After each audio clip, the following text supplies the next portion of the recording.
اس کے بعد ایک 2 دفعہ فضل الرحمان، اور اس کے بعد یہ مریم نے کوئی راستے میں رہ گئی تھی، اس کی بھی لانگ مارچ. لیکن سب کا ایک کہہ رہے تھے کہ مہنگائی سے لوگ تباہ ہو گئے. تو آج اللہ کیونکہ الحق ہے، سچ کا خدا ہے، اس کی وعدہ ہے کہ وہ سچ سامنے لے آئے گا. ذرا آج قوم کو بتانا چاہتا ہوں کہ آج آٹا ہمارے دور میں 60 روپے کلو تھا، آج 135 روپے کلو پہنچ گیا. جو عام آدمی کھانے کی اس کی پینے کی چیز ہے. جو گھی ہے وہ 380 ارب تھا، آج 600 ارب کے جی پہنچ گیا. جو چکن عام آدمی کی، جو خاص طور پہ کبھی کبھی اپنے بچوں کو وہ چکن کھلاتے ہیں، وہ 335 روپے کے جی سے 700 روپے کے جی پہ پہنچ گیا. جو دالیں ہیں، جو عام آدمی گھروں میں، عام آدمی کی تو دال روٹی، پیاز کی قیمت دگنی سے بھی زیادہ ہو گئی ہے.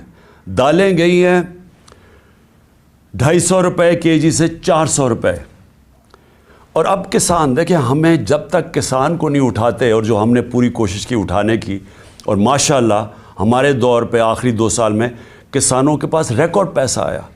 ہم نے ان کو ٹائم پہ جو گنے کی فصل کٹتی تھی، شوگر مل سے ٹائم پہ پیسہ لے کے دیا، پوری قیمت لے کے دی، کٹوتی ختم کی، ٹائم پہ پیسہ ملونا اپنی زمینوں پہ لگایا. ریکارڈ 4 فصلوں کی ریکارڈ پروڈکشن 2 سال ہوئی ہماری، یعنی بمپر کراپس ہوئی.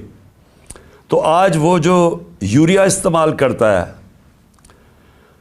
وہ 1668 روپے ہمارے دور میں تھا، آج یوریا گیا ہے 3000 روپے پہ. ہمارا جو پھر میں اور بھی چیزیں جو گھر بنانے کے لیے سریا لوگ استعمال کرتے ہیں، سیمنٹ استعمال کرتے ہیں، تو سیمنٹ گیا ہے 865 روپے سے 1062 روپے پہ. جو سریا استعمال کرتے ہیں وہ 2 لاکھ روپیہ ٹن سے، سلیب سے، وہ گیا ہے 3,05,000 پہ. 2 لاکھ سے 3,05,000 پہ. اب جو لوگوں نے گھر بنا رہے ہیں، کنسٹرکشن کر رہے ہیں، ان سب کو مشکلیں پڑ گئی ہیں. جو پروجیکٹس تھے ہمارے، مثلا آپ سڑکیں بن رہی تھیں، جو پرانے پروجیکٹس چل رہے تھے، ان سب میں مشکلیں پڑ گئی ہیں. ہم جو شوکت خانم بنا رہے ہیں، اور جو انشاءاللہ اس سال کی اینڈ میں کھلنا تھا کراچی میں، اب وہ سارے ہمارے جو ایسٹیمیٹس ہیں وہ سارے اپسیٹ ہو گئے ہیں. امپورٹس رک گئی ہیں، جو سٹیل کی امپورٹس تھی، کئی چیزیں رک گئی ہیں. تو سارے اس طرح پروجیکٹس جو آن گوئنگ پروجیکٹس ہیں سب متاثر ہو گئے ہیں. یہ جو قیمتیں بڑھی ہیں سیمنٹ کی اور سٹیل کی. لوگ گھر بنا رہے تھے، ان کے گھروں کے قیمتیں ایک دم اوپر چڑھ گئی ہیں. پھر دوائیں، انہوں نے امپورٹس کے اوپر جو بین کیا ہے، جو لائف سیونگ ڈرگز ہیں، جو خاص طور پہ آپ استعمال کرتے ہیں، کینسر کی ڈرگز، ہارٹ کے لیے، وہ ان سب میں قلت آ گئی ہے. کیونکہ یہ جو سوچے سمجھے بغیر سب امپورٹس بند کیے ہیں، جس میں متاثر ہو رہے ہیں ہاسپٹلز اور وہ مریض جن کی سیریس بیماریاں. اچھا، اب یہ نئے بجٹ آ گیا.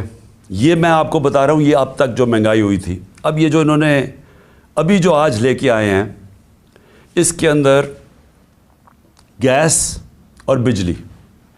میں اب عام آدمی کی پھر بات کر رہا ہوں کہ جو گیس کا جس کا بل 3,000 کا آتا تھا، وہ آج ہو جائے گا 4,300 کا. جو بجلی کا بل جن کے گھر 10,000 آتا تھا، وہ 13,000 پہ چلا جائے گا.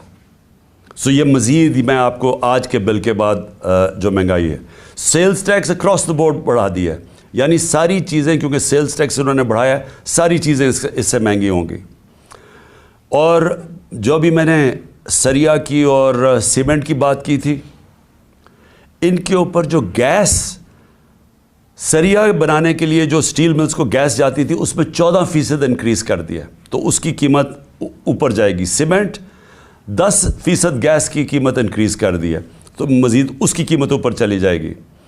یوریا کے لیے جو پھر کسانوں کا مسئلہ آئے گا، یوریا کے لیے جو گیس 70%، اس پہ 70% گیس کی قیمت بڑھا دی گئی ہے، جو یوریا یعنی جو کھاد کی فیکٹریز کے اوپر گیس جاتی تھی، تو اس سے ایک بوری کے اوپر 375 روپے کا اضافہ ہو جائے گا اب کسانوں کے لیے. اور کسانوں کو آگے مشکل پڑی ہوئی ہے کیونکہ ٹیوب ویلز کے اوپر جو بجلی کی تھی اس کی سبسڈی ختم کر دی ہے، تو مزید اور کسانوں کے لیے اور ایک اور عذاب آ رہا ہے. اب اس سے ہوگا کیا؟ اس سے ہوگا یہ دو چیزیں ہوں گی. ایک، مہنگائی بڑھے گی. مہنگائی آ گئی 50 سال میں پاکستان کی تاریخ کی سب سے زیادہ مہنگائی ہے. میں نے پھر سے کہا کہ ان کی ساری کیمپین ہمارے خلاف کیا تھی کہ ہم نے بہت زیادہ مہنگائی کر دی. ہمارے دور پہ جو مہنگائی تھی وہ 12% تھی، وہ آج پہنچ گئی ہے 30% کے اوپر اور مزید بڑھنے والی ہے.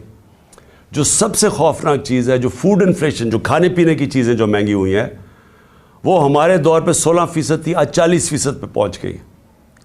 تو اس سے جو عام آدمی ہے، میں پھر سے کہتا ہوں جو سیلریڈ کلاس ہے، پہلے تو مہنگائی میں وہ پسیں گے، ساتھ ساتھ یہ جو انہوں نے چیزیں بڑھائی ہیں، جو انہوں نے امپورٹس کے اوپر جو ان کی غلط پالیسیز تھی، جو نااہلی تھی، اسے فیکٹریاں بند ہو رہی ہیں.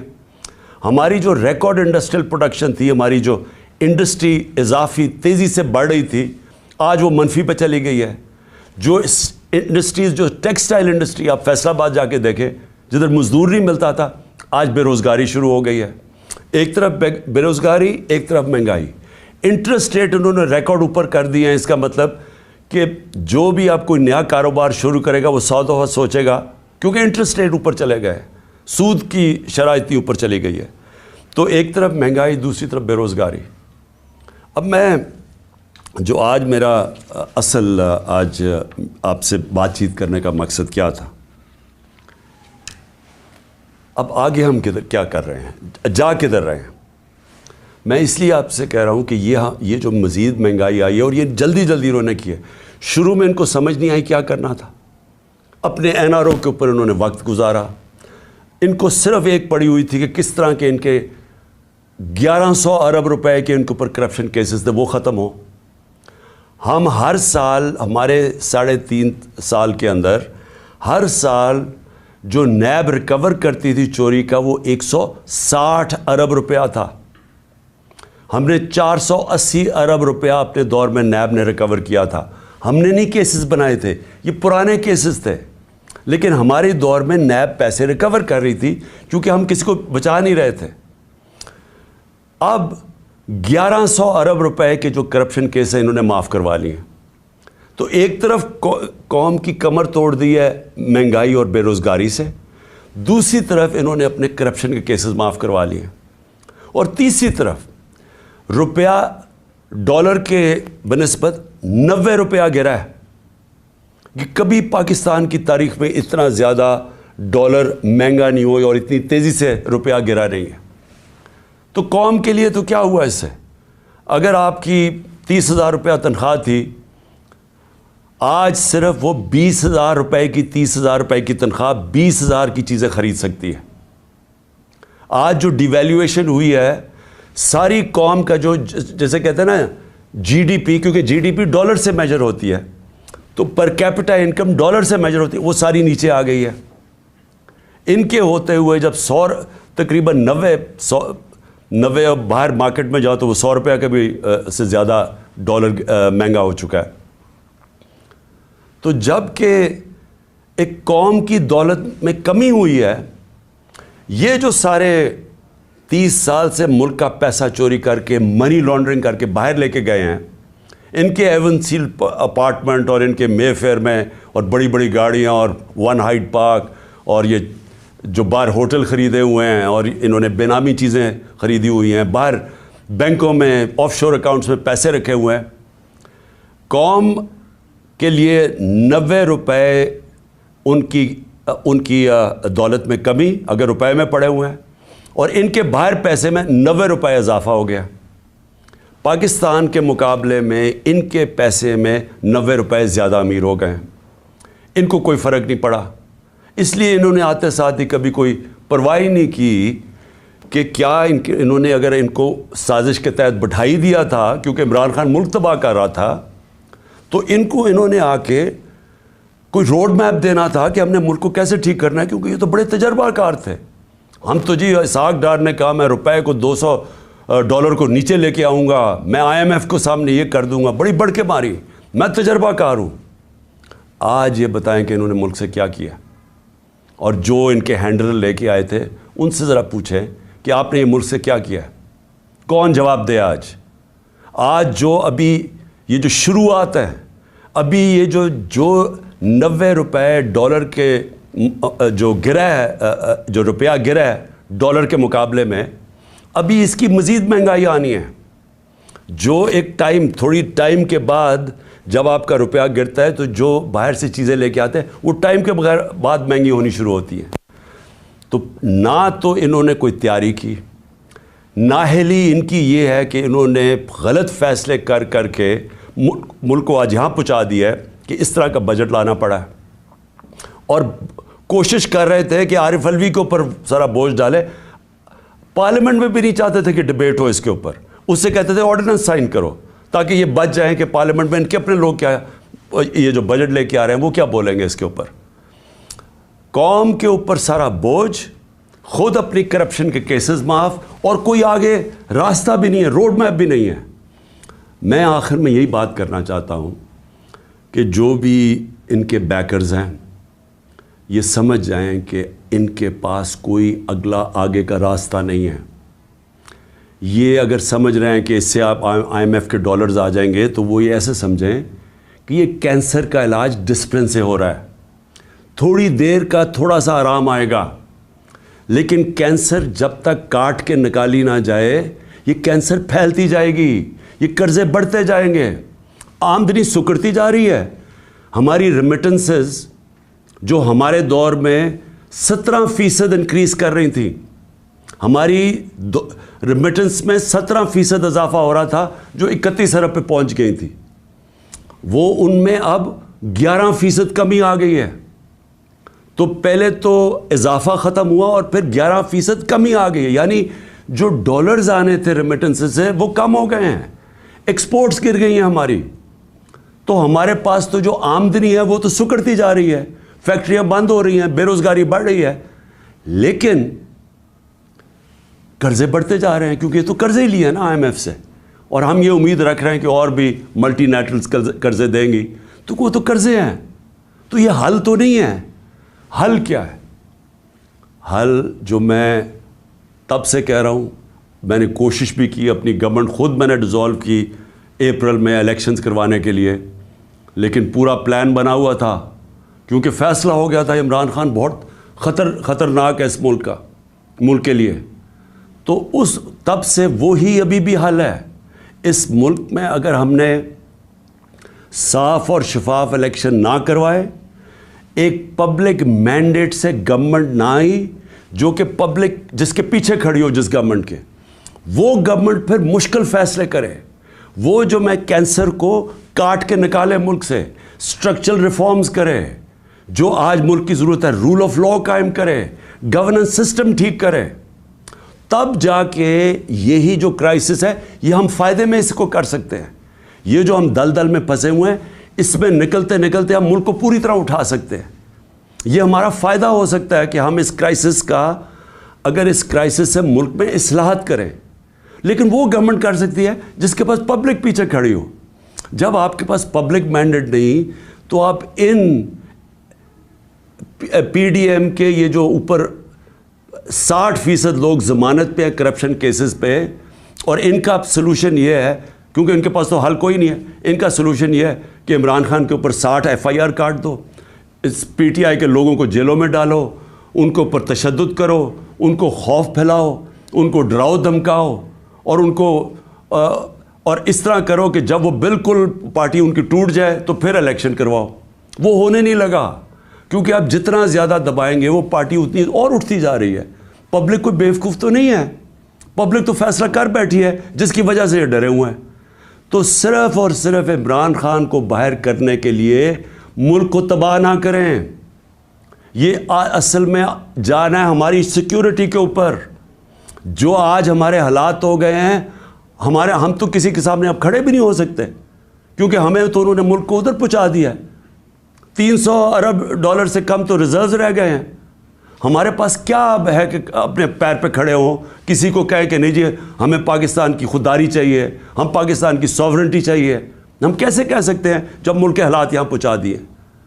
اس کے لیے اپنے ملک کو بچانے کے لیے طریقہ یہ نہیں ہے جو کیا جا رہا ہے کہ ہائی کورٹ کہہ رہا ہے کہ الیکشن کرواؤ, وہ الیکشن کمیشن جناب بیٹھی ہوئے کہ نہیں ہم الیکشن نہیں کرواتے, وہ بہانے مار رہی ہے الیکشن کے. پاکستان کا آئین کہتا ہے 93 میں الیکشن کرواؤ, یہ کوئی بہانہ مار رہا ہے, کوئی صرف ڈرے ہوئے ہیں الیکشن ہارنے سے. پاکستان کی آئین کی وائلیشنز جس طرح کی جا رہی ہیں اور جس طرح آگے پلان بن رہا ہے, یہ جو بھی لوگ سمجھ رہے ہیں کہ اس سے وہ اپنی ذاتی فائدہ اٹھا دیں گے, وہ ملک کو ڈبو دیں گے.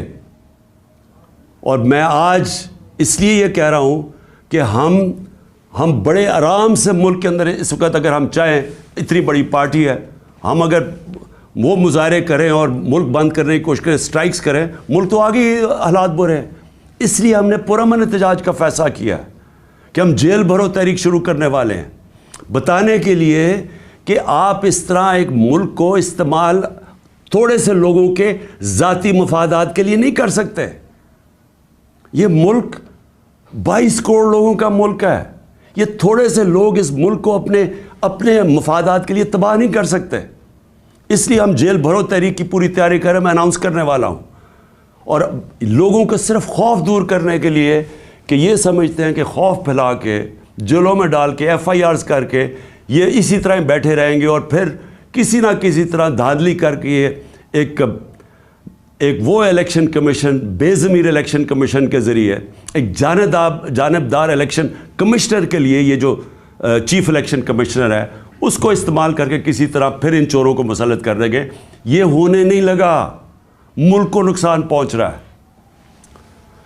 اور میں آخر میں اپنی ساری قوم کو کہنا چاہتا ہوں, پھر سے میں ایک بات کہنا چاہتا ہوں اور بات ختم کرتا ہوں کہ دیکھیں وہ ہم اس موڑ پہ کھڑے ہو گئے ہیں جس کا ہم سب کو خطرہ تھا کہ ایک دن جب سے یہ امپورٹڈ حکومت آئی ہے کہ خدا نہ خواستہ ہم یہاں نہ پہنچ جائیں. ہم وہاں پہنچ گئے ہیں. ہمارے سامنے اب صرف 2 راستے ہیں. ہم چپ کر کے اب انتظار کریں کہ مزید ملک تباہی کی طرف جائے, یا ہم ایک پرامن احتجاج کی تحریک کے اندر سب شامل ہوں اور بتائیں ان کو کہ آئین اور قانون کے بغیر کوئی دنیا کا معاشرہ نہیں چل سکتا. دنیا کا معاشرے جتنے بھی ہیں وہ رول آف لا پہ چلتے ہیں, اور رول آف لا آئین ڈیفائن کرتا ہے, اور آئین آپ کو کہتا ہے کہ 90 دن میں الیکشن کروائی جائے. اس سے جتنا آپ پیچھے ہٹتے جائیں گے آپ ملک کو ادھر دھکیلتے جائیں گے, جدھر ملک جس کو کہتے ہیں بنانا ریپبلک, جدھر جنگل کا قانون ہوتا ہے ادھر ملک کو دھکیلا جا رہا ہے. ہم یہ کبھی ہونے نہیں دیں گے. اور میں نے صرف اپنے لوگوں کو بھی سب کو تیار کیا, اپنی قوم کو, کہ ہم ایک پرامن احتجاج کے لیے تیار ہو جائیں, کیونکہ مجھے ابھی تک کوئی نیت نہیں نظر آ رہی ان کی آئین کے اوپر چلتے ہوئے 90 دن میں الیکشن کروانے کی. پاکستان زندہ باد.